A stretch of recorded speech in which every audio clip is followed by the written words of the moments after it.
Welcome to The Explainer. Today, we are going to break down the official curriculum for the Certified Kubernetes Application Developer, or CKAD. And look, this isn't just another certification to hang on your wall. It's really your roadmap to proving you can design, build, and deploy applications the right way directly on Kubernetes. So let's kick things off with a big question, one that every modern developer is asking themselves. How do you actually go from just writing code to truly mastering that entire cloud-native lifestyle? From the initial build to deployment and everything that comes after. Well, that whole journey really starts with the CNCF, the Cloud Native Computing Foundation. These are the folks who act as the stewards of Kubernetes, and they're the ones who provide the official map for our quest, the CKAD certification curriculum.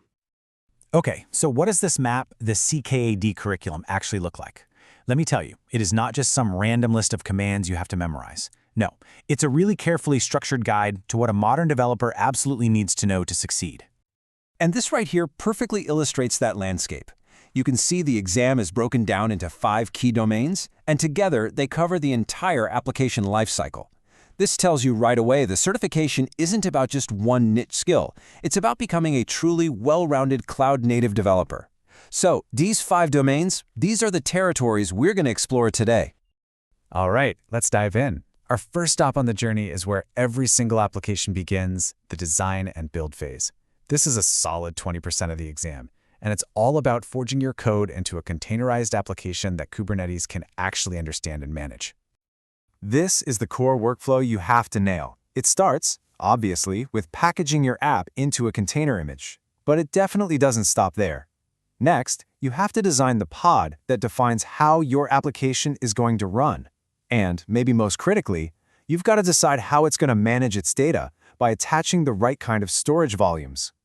So mastering this stage means you know how to build really resilient multi-container pods, using smart patterns like a sidecar for a helper process.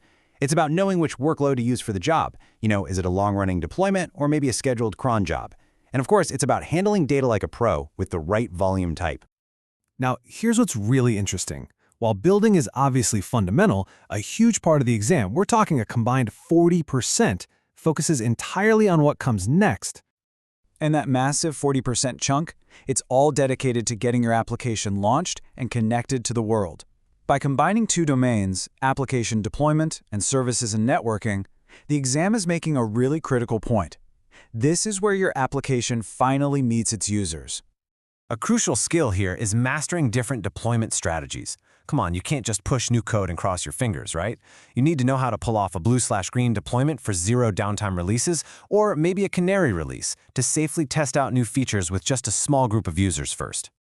And beyond just the strategies, you've got to master the tools of the trade. This means doing seamless rolling updates, using Helm, which is basically the Kubernetes package manager, to simplify complex deployments, exposing your app inside the cluster with services, and then directing all that external traffic to it with ingress rules.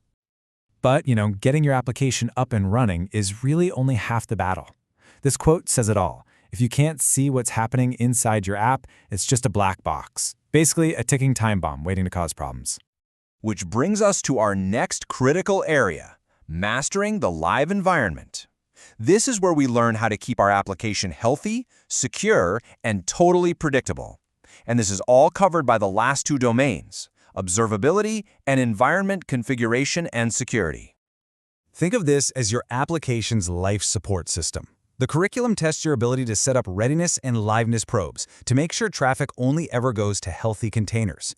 You've got to be an expert at digging through logs, using command line tools to monitor resources, and, debugging a live running application when things go wrong. And finally, you have to manage its environment. So, on the configuration side, that means using config maps for everyday data and secrets for sensitive stuff like credentials, while also setting resource limits so your app plays nicely with others in the cluster.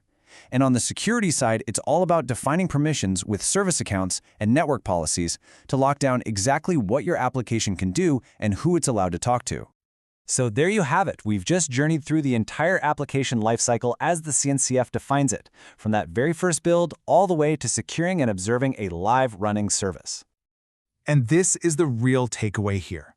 The CKAD isn't just a list of commands to cram for. It's proof of the entire cloud-native developer mindset. It proves you can build applications that aren't just running on Kubernetes, but are truly designed for Kubernetes. This curriculum is your path. It's how you prove you have what it takes to build and manage applications in this dynamic, incredibly powerful world of Kubernetes. The map is all laid out for you. The next step? Well, that's yours.